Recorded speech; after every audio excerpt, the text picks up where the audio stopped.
20 on ID. A wild ride on a country road. Oh my God. Oh my God. And an 8,000-pound truck with a drunk teen behind the wheel, playing chicken with other people's lives. Oh Lord, oh yes, there's another child in the ditch. 4 innocent people dead. It was carnage. Carnage and destruction. Lives shattered. I started screaming, "Where's my dad?" And a fancy defense for a rich kid. Affluenza. Affluenza. Affluenza. This is preposterous. A teen with blood on his hands and money in his pockets, but not a day in jail. I am sickened by this judge. Up to that point, life has just told him, you can get away with it.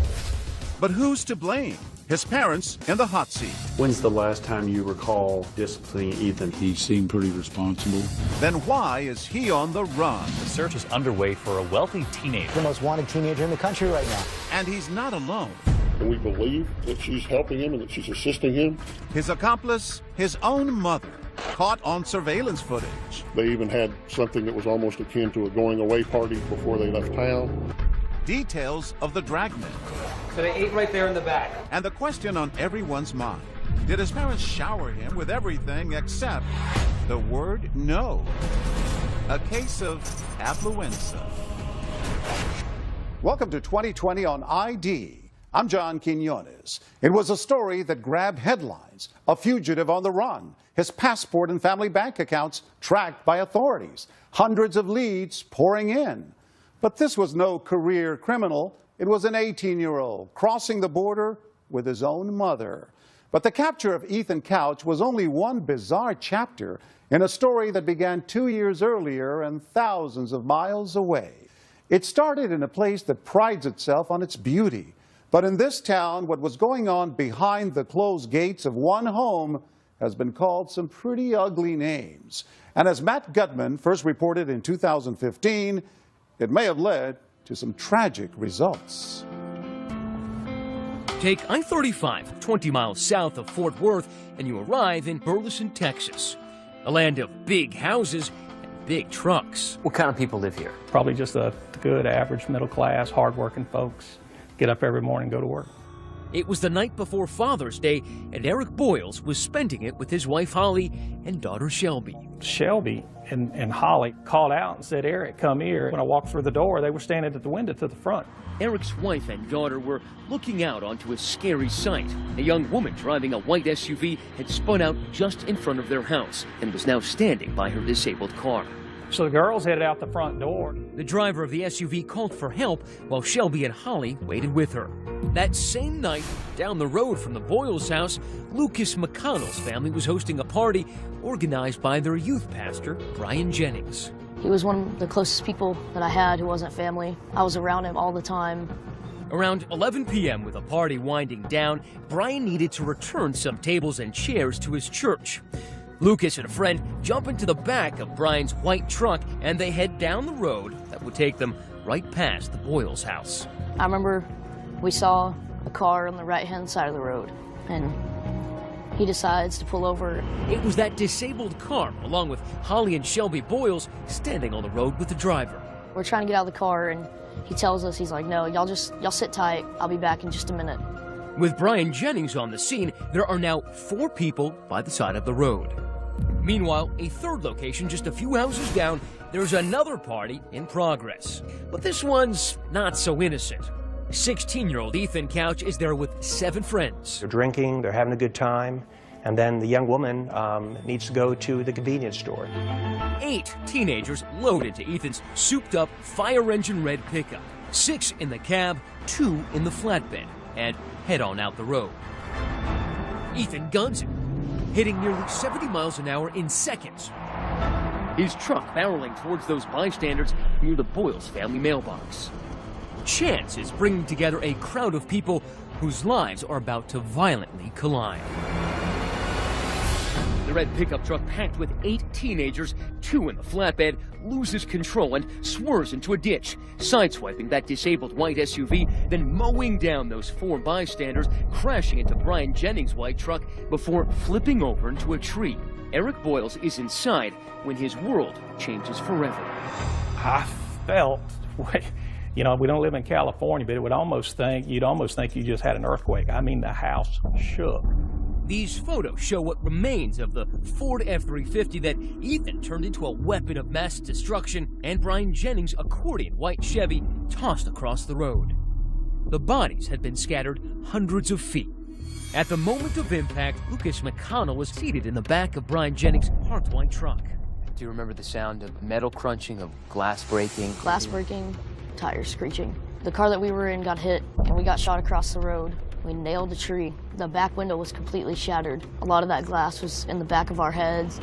Just seconds later, Lucas's father, Kevin, part of a caravan, coming back from that graduation party, pulls up on the scene. I see taillights up ahead. As I got a little closer, I see debris in the road, and I'm thinking, that's not a party, that's a wreck. The debris in the road that I saw was the chairs that we had been taken back to the church, and my heart just sank. I was like, oh my God. As Eric Boyles rushes out his front door to where he left his wife and daughter, he immediately starts dialing the phone. I was on the phone with 911. Shannon County 911, what is your emergency? There's a multi-car accident out in front of my house. While Eric's on with 911, half a dozen other frantic calls come in. There's 4 or 5 kids. There's kids laying in ditches and streets. Are you with the accident right now? Oh, Lord. Oh, yes. There's another child in the ditch. Oh, my God. There were already people out there in front of the house. There was just debris everywhere, table and chairs and car parts and everything else. I walked in the road, and the first thing I did was I found there was a male laying in the road, wasn't moving at all. Between the 4 people dead in the street and the 10 injured in the vehicles, the casualty count is staggering. Eric Boyles was yelling for his wife Holly and daughter Shelby. I'm calling out Holly and Shelby as I walk, and I kind of got halfway between the road and my fence. And that's when I found Holly. And when I found her, I mean, there was no doubt that she was gone. And then it was a matter of, okay, so where's Shelby? About 20 feet down the road, Eric sees a young woman, her body thrown up against the fence. Everything told me this should be Shelby. It didn't look like Shelby. And I'm sitting there trying to process the amount of trauma the bodies went through and what would the impact be and what would that do to you. At the same time, on that same dark road, Kevin McConnell is also searching for his friend, youth pastor Brian Jennings. On the other side of the road, I see Brian laying in the ditch. I ran over there. So you're on the ground to tend to Brian, and suddenly hear what you think is the voice of your son from Yes. the truck. I just heard his voice, and it was just at that moment that I realized that Lucas had been in that truck with Brian. And right as we got out, we realized that it wasn't just us. There was people everywhere, and then we saw Brian. I tried to feel for a pulse. I didn't feel a pulse, and I pull out my phone. I'm calling 911. Sir, how many people are injured, do you know? 1, 2, 3, multiple. I don't even know how many. My dad said, just hold this fence right here and just pray. You can hear Lucas's terrified voice in the background on that call. I need you to sit here and I need you to pray, okay? Oh, my God. Come here. I need you to sit here and I need you guys to pray, okay? Do you remember what you were praying for? Brian's safety. About that time is when the other cars from the party started getting there. Brian's wife Shawn arrives on this hellish scene and realizes there's been a crash and her husband was involved.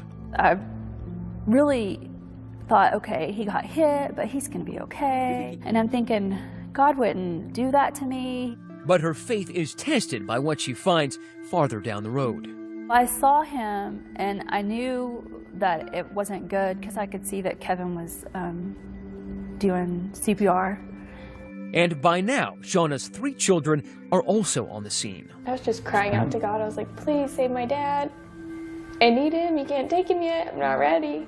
The first EMT or firefighters that got there, they were just so overwhelmed. They would just walk down the road and, is he conscious? Are they conscious? Are they conscious? The scene was as bad, if not worse than anything I've seen, and that's 35 years of law enforcement, because it was a huge crime scene, spread over hundreds and hundreds of yards. Tonight we're hearing the chaos in the moments after a truck full of teens slammed into 3 cars, killing 3 Good Samaritans and a woman with a flat tire. The chain reaction crash happened late Saturday night. It's almost like watching a movie. It's like it's not happening to you, and it's just surreal, and it's not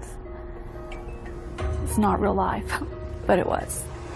When we come back, the 16-year-old who was behind the wheel of the red truck has left the scene. Does he really think he could just walk away? He was like, yeah, just remember my name, I'll get you out of all this. He kept saying that. Stay with us.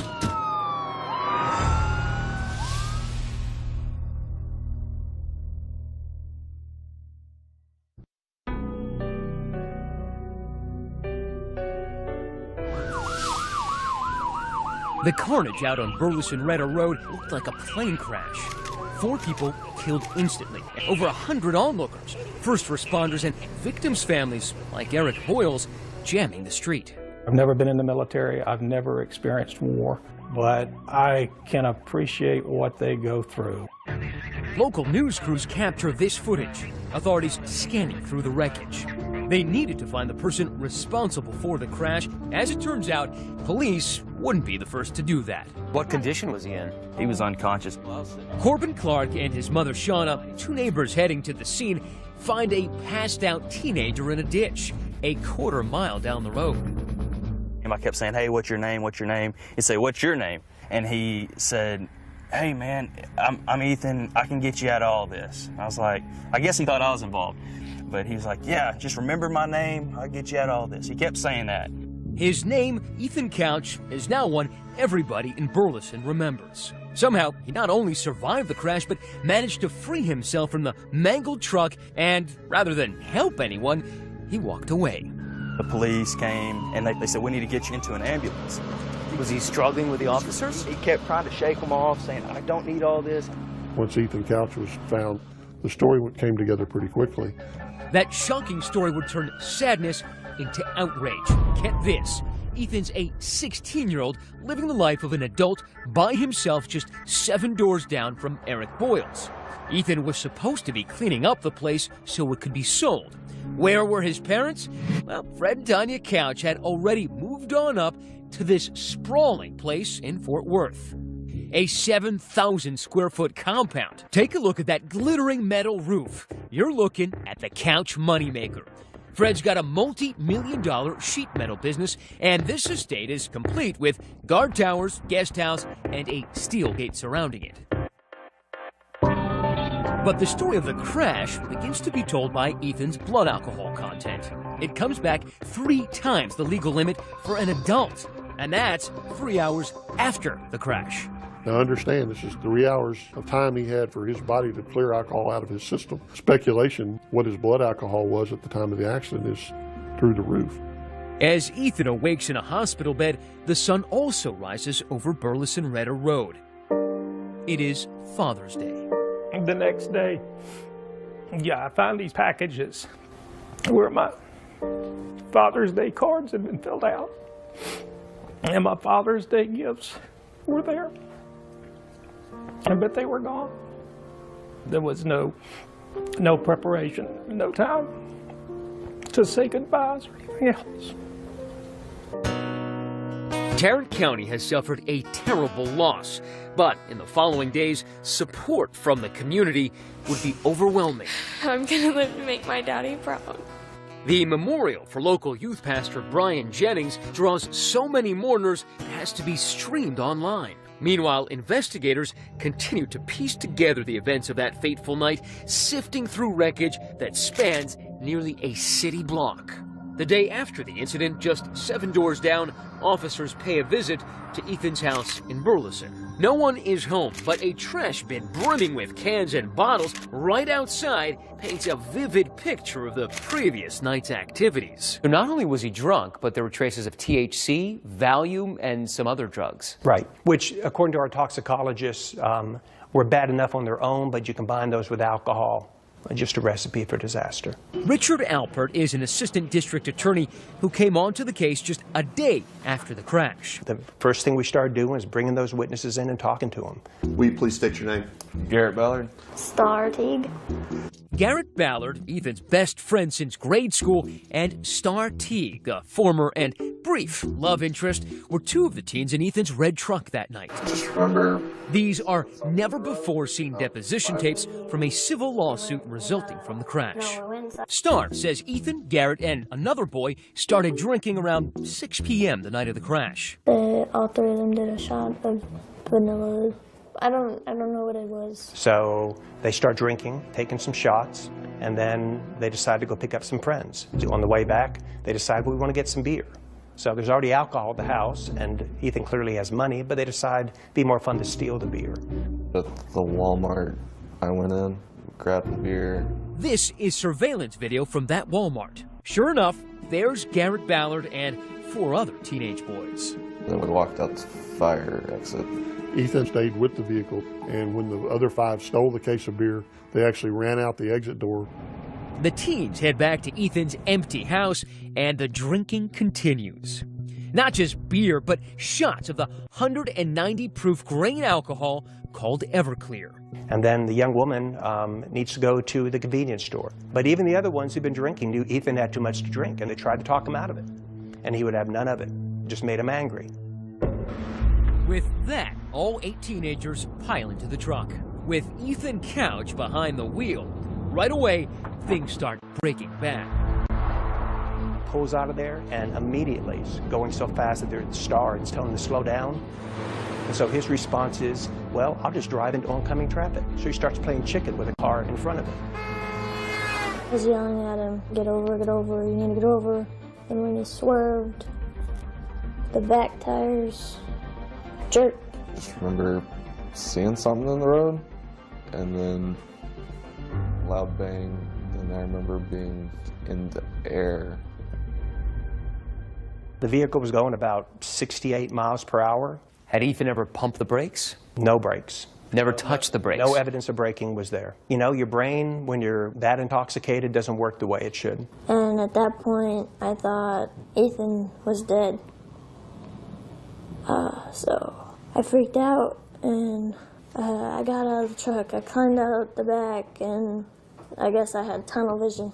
I just walked, I just took off. But for Ethan Couch, walking away from the consequences of this accident wouldn't be as easy. No. Not with this prosecutor determined to get justice. I don't know if Ethan's life is salvageable. And quite frankly, I don't care. But Ethan's parents believe his life can be salvaged. And for them, apparently, money is no object. A month after the crash, Ethan is sent to swank Newport Beach, California for rehab. Ethan was at a spa-like treatment center in California. Welcome to Newport Academy.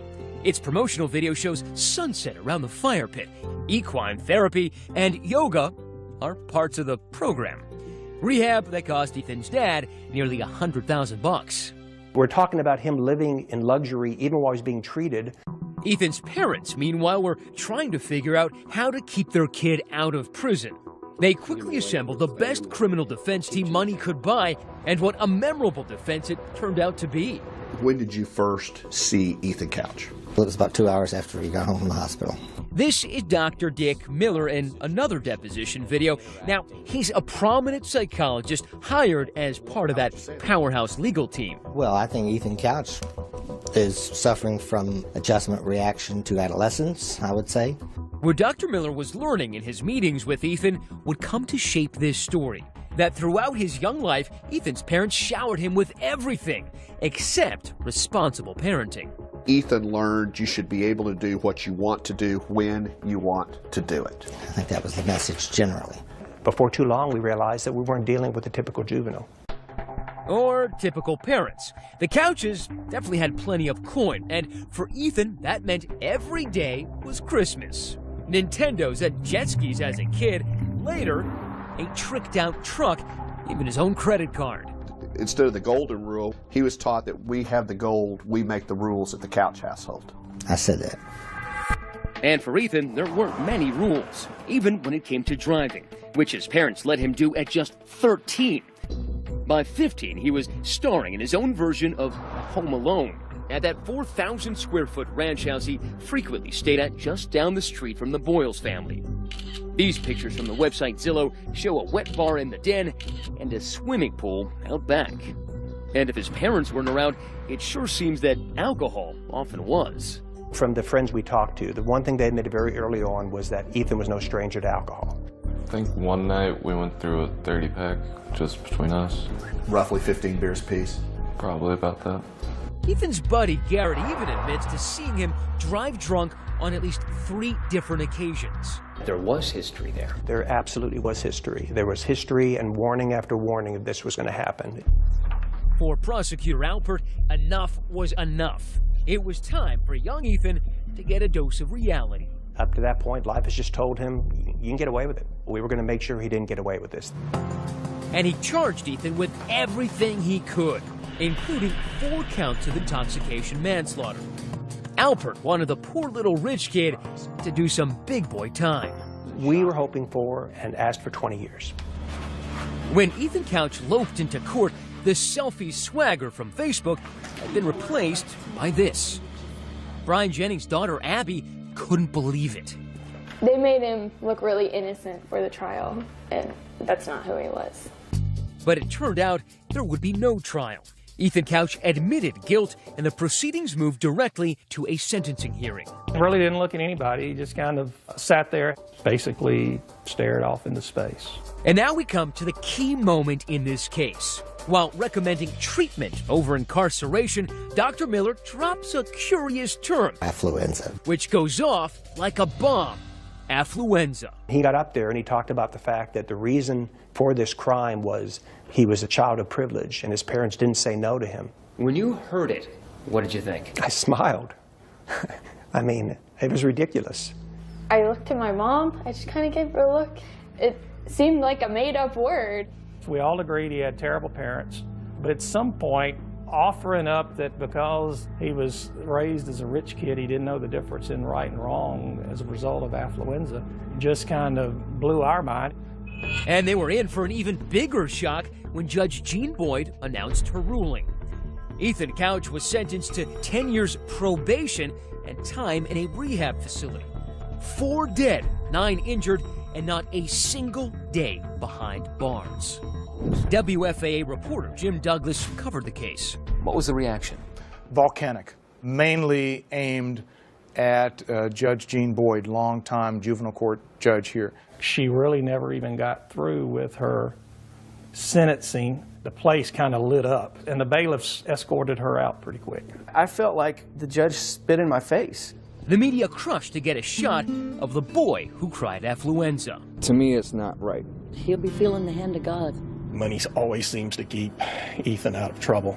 Ethan's lawyer had a different take. We applaud Judge Boyd for having the courage to issue this sentence that's going to give Ethan Couch a chance. Now, even in a law and order state like Texas, it's not uncommon for juveniles to get rehab instead of hard time. Still, the affluenza defense and judge's sentence lit the national media on fire. Well, a verdict in Texas sparking new outrage. Shockingly light sentence in a deadly drunk driving case. Affluenza. Too rich for jail. Judge Jean Boyd said the teen wouldn't get the therapy he needed in jail. I am sickened by this judge. People wanted this judge's head. They just felt like there had never been consequences in this kid's life, and here's one more example, no consequences. Judge Boyd wasn't the only one in the public's crosshairs, so was Dr. Miller, who took to CNN to defend himself. This kid has about an 80% chance of becoming a full functioning citizen. If he goes to the jail, he has about a 10% chance. I mean, he killed 4 people. I really don't think that. I wish I hadn't used that term. Everyone seems to have hooked onto it. What he didn't anticipate was that the BS of what his opinion was going to be hit the winds and he was going to get the reaction he got, which he deserved to get. So many people were now asking, did Ethan Couch's affluence actually buy him a slap on the wrist? Maybe and maybe not, because for one family, the case was far from over. Not so fast. This is not the end of this. They were about to force the Couches into the hot seat to answer tough questions under oath. When's the last time you recall disciplining Ethan for anything? You're gonna want to hear this. Stay with us.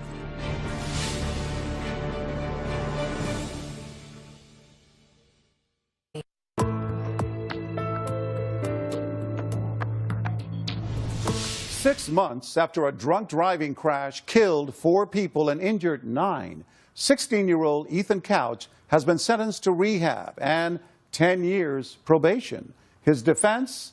A psychologist hired by the family said Ethan suffered from affluenza. That argument might have saved Ethan from jail time, but his troubles aren't over. Once again, here's Matt Gutman. If Ethan Couch's affliction was excessive wealth, the victims' families were eager to provide a remedy. 5 of the families involved in the fatal crash brought civil lawsuits against the Couches and their family sheet metal business. While Ethan was spending 8 months in a state-run rehab getting well, the Couches settled those suits without admitting any wrongdoing. Never once has Ethan apologized in any shape or form. But one family announces they're holding out. I've yet to see anything good come out of it. The McConnells, remember, they lived down the road from Ethan's old booze binge pad in Burleson. 15-year-old Lucas was injured in the crash. Now they are determined to have their day in court. I thought, not so fast. This is not the end of this. So when your parents told you that they decided to go through with an actual court case, what did you tell them? I was ready for that. A lot of people were ready to hear something they'd never heard before. The boy and his parents at the center of this story speak. Tell us your name, please, sir. Ethan Couch. Tell us your name, please. Tanya Couch. Please state your name. Frederick Anthony Couch. It fell to lawyers Greg Kuntz and Todd Clement to extract the peculiar family history that shaped young Ethan's life. His parents seem like, regular old Texas parents in some ways. There's nothing regular about the Couches. Fred Couch, a rags-to-riches millionaire, has his own history with the law. And get a load of what he allegedly said during a 1992 stop for, you got it, a DUI. Did you tell the arresting officer I make more in a day than you make in a year? Probably. Fred and Tanya had an on-again, off-again marriage, the second for them both. The kind of fractured family life which might require extra care for an only child entering adolescence. Instead, these lawyers say the Couches let Ethan fast forward into adulthood. People don't allow their kids to drive at 13. You understood if he was, at any time he was under 16, he was never to be driving by himself. Yes. Nevertheless, you allowed that behavior to happen, correct? Yes. I just kept asking because I wanted to, and eventually they started letting me drive just to like the corner store by myself. And then that progressed to school? Yes. Fred Couch admitted allowing Ethan to drive, but both parents say they didn't know about his regular drinking. Have you ever seen Ethan drink as we sit here today? I don't remember ever seeing him drink. Maybe not, but she definitely saw him drunk. Just 4 months before the fatal crash, 15-year-old Ethan was stopped by police at 1 a.m. relieving himself in a parking lot. Fort Worth officer comes upon him. He's taking a pee outside of a truck. There's a half-naked 14-year-old girl passed out drunk in the car. And this 15-year-old kid is just mouthing off to this officer, using profanity. His mother shows up, starts talking to him, so she clearly knew he was out there. Did you ask him where he got the alcohol and the vodka that was in the truck? No, I should have, but I did not. Why didn't you ask him where he got it to try to stop it from happening again? I don't know. These attorneys say Ethan Couch wasn't even old enough to drive, was violating as many as 5 laws that night. 5 violations of the law, and nothing's done by Tanya. Well, not quite nothing. Tanya does admit to concocting a story with Ethan to keep her husband in the dark about the more criminal details. I wasn't sure how he would react, so I didn't tell him the whole truth. Tanya told me that Ethan was peeing at the Dollar General. What action did you take? Ethan walked back and forth to work for a month. Oh, really? Do you remember any occasion where your dad punished you by making you walk to work? No. I don't remember ever having to walk to work. Ethan was required to complete an alcohol awareness course and 8 hours of community service within 90 days. Guess what? Didn't happen. We didn't do the community service. You understood, did you not, that he was likely to continue the drinking and driving if there weren't consequences? I should have known that, yes. I really didn't think that that would happen again. But her own daughter, Christy, Ethan's half-sister, warned her that, yes, it could. I just told her that I was nervous that he might be drinking, being at that house by himself, under no supervision. How long prior to the crash was that told to her by you? A week. And that same week, Ethan's friend, Star Teague, says Tanya witnessed Ethan in the house with an open beer. Do you know for a fact whether Tanya saw y'all with beer sitting there? She saw us. Tanya wanted to come in and say, you know, I was always really against drinking and driving. But then when you say, what'd you do to enforce that? There was just nothing. Zero. Do you recall ever disciplining Ethan for anything? Sometimes I would take little things away from him, or we would just discuss the problems. When's the last time you recall disciplining Ethan for anything? I don't remember. Of course, it's hard to discipline a kid when he isn't always under the same roof. Remember, the Couches were letting Ethan play grown-up by himself in the Burleson house. In your mind, it was okay to let a 16-year-old kid stay at the Burleson Retta house by himself without anyone present, correct? That 16-year-old kid, however foolish that it may have been, he seemed pretty responsible. Was there always alcohol then when you were at the Burleson location? Not always, no. Most of the time? Most of the time, yes. If there's alcohol, most of the time there was drugs as well? Yes. You betcha. Ethan rattles off a list of drugs shocking for anyone, much less a 16-year-old. I'm taking Valium, hydrocodone, marijuana, cocaine, Xanax, Vyvanse. I think I tried ecstasy once. Pretty sure that was it. Which brings us back to that deadly June night. And what was your plan? Should have a couple people over and drink. Do you recall any sort of text exchange with your mom the night of this crash? Yes. She just sent me a text saying, don't be out late and don't be drinking and driving. She was asking what we were all doing, and he was telling her, and she knew that we were drinking. She was like, well, just don't drink and drive. That was certainly thoughtful, but by now, Ethan had years of experience blowing off the rules without facing consequences. Why should tonight be any different? Do you remember pulling out of the driveway? No, really. I had just a picture in my head of just turning out of the driveway, but that's it. What's the next thing you recall? Waking up handcuffed to the hospital bed. And after all this, Ethan's father actually distances himself from the Affluenza defense he paid for. I don't even know that I believe Affluenza is real. 16-year-old Ethan And despite all the terrible media coverage, attorneys blame over coddling by his wealthy parents. His parents maybe need to do a little talking as well. Even being branded the worst parents ever, Fred defends his family. I don't think we're profoundly dysfunctional. Did you teach Ethan that wealth bought privilege? I don't believe I ever intentionally tried to teach him that. Did you teach Ethan that indeed because your family was wealthy that the rules didn't apply to you? Never. The McConnells are eager for a civil jury to hear every word of this testimony. I feel like it needs to be done. Why? Because I haven't seen any punishment. But the Couches are as determined to avoid another courtroom as they are to avoid our cameras. Mr. Couch, stay with us.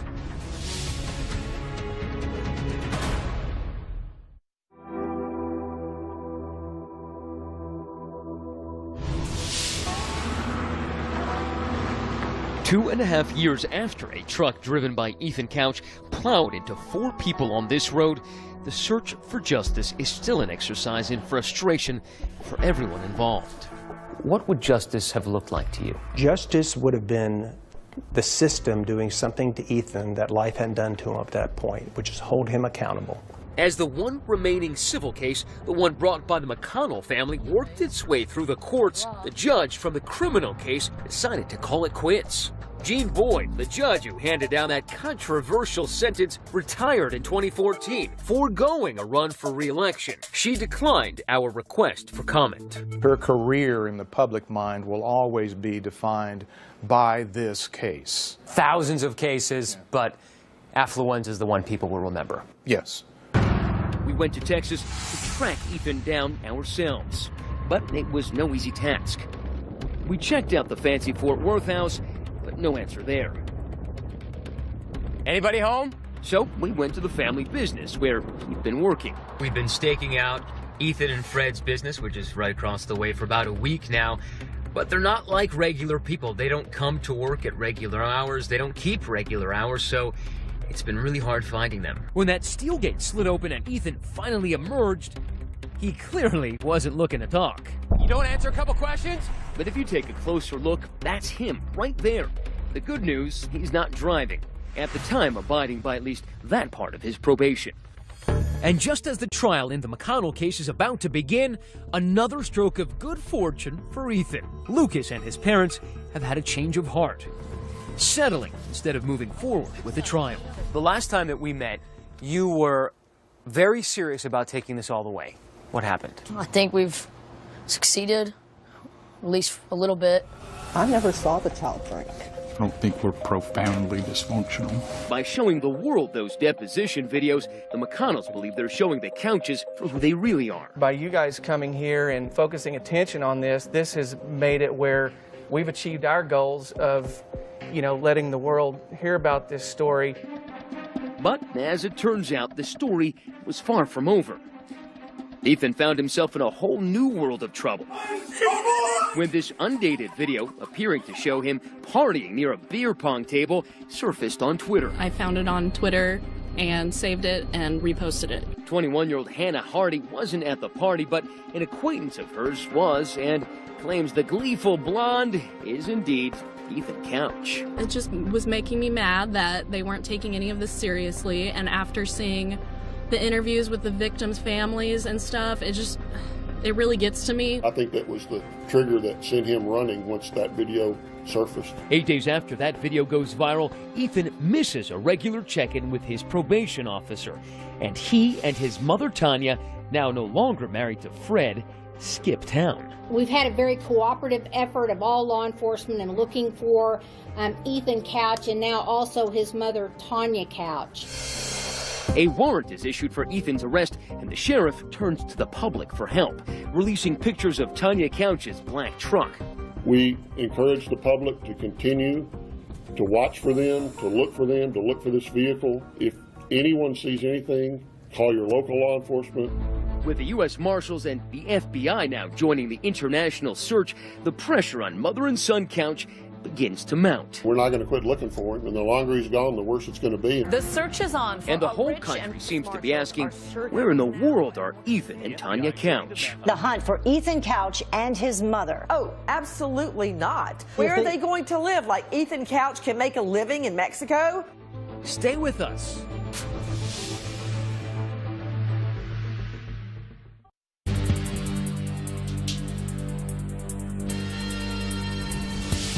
The Texas teenager who killed 4 people. The case made national headlines. As the Affluenza team, a manhunt underway right now. A week after a video of Ethan Couch surfaced on Twitter, raising questions about whether he violated probation, the infamous Texas teen has disappeared. His mother and son apparently on the run together. The manhunt for 18-year-old Ethan Couch is intensifying, jumping his probation and setting off an international manhunt with the U.S. Marshals and FBI crossing the border to track him down. Authorities finally catch up with him here in Puerto Vallarta, Mexico. The resort town may be known for its beautiful beaches, but it's in this gritty $80 a month apartment building where Ethan and Tanya Couch's Mexican vacation comes to an abrupt end. A neighbor snapping this photo of Ethan cuffed and being let out by authorities. His black hair and goatee so different from the blonde kid who ambled into court just 2 years earlier. Ethan and Tanya had been on the run for 3 weeks, absconding to Mexico in Tanya's black truck. They'd probably driven that to the border and then crossed over the border. And get this, according to Sheriff Anderson, before taking off, they took some time for goodbyes. They even had something that was almost akin to a going away party before they left town. While on the run in Puerto Vallarta, eating at this local restaurant. So they ate right there in the back. And here's Tanya on surveillance video in a tank top chatting up a butcher at a nearby store. 2 days later, there's Ethan in that same shop, breezily talking to a worker while buying chicken nuggets, leaving with that wave. Just 2 hours later, Ethan and his mom would be detained. Their downfall? Authorities say a call for a Domino's pizza delivery. Instead of a piping hot pie, though, it was Mexican officers who showed up. Shipped back to the U.S., Tanya was charged with hindering the apprehension of a felon. Her bail set at $1 million. That is a third-degree felony in Texas. It carries a range of punishment of 2 to 10 years in the penitentiary. I think she deserves to be incarcerated. Tanya Couch's attorney released a statement saying, in part, while the public may not like what she did, Tanya did not violate any law. As for Ethan, he was brought back to Texas in handcuffs to be held in juvenile detention as a flight risk. But when he turns 19, his case will be moved to adult court, where, if he breaks probation again, the consequences will be much higher. He could be looking at 10 years on each death, which is a potential of 40. Meanwhile, Eric Boyles, who lost his wife and daughter in Ethan's drunken crash, is still in that same house. You know, a lot of people would ask, why stay here? Actually, people may not understand this, but there's probably a little bit of peace knowing where they were. Faith, family, and friends is the only thing that gets you through it. As for Shauna Jennings, the widow of youth pastor Brian Jennings, her faith points her towards forgiveness. It's a daily decision to forgive. Because it's so easy to hate, isn't it? It is, but that doesn't do anything except punish you. I can't live my life bitter or angry. In April 2016, Ethan Couch's case was officially moved to an adult court, and for the first time, a jail sentence in the deaths of the 4 victims, 180 days each, a total of almost 2 years.